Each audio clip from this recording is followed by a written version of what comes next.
छत्तीसगढ़ के रायपुर में जैव विविधता और आर्द्र भूमि संरक्षण पर आधारित कार्यशाला का आयोजन किया गया। कार्यशाला में छत्तीसगढ़ के मुख्यमंत्री विष्णुदेव साय शामिल हुए। इस दौरान मुख्यमंत्री विष्णुदेव साय का जोरदार स्वागत किया गया। कार्यशाला में जैव विविधता और आर्द्र भूमि संरक्षण को लेकर चर्चा की गई। साथ ही जैविक विरासत को बचाने पर जोर दिया गया।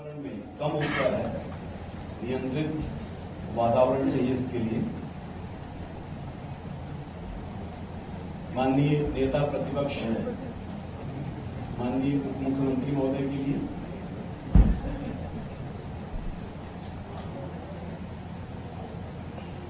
माननीय नेता प्रतिपक्ष जी के लिए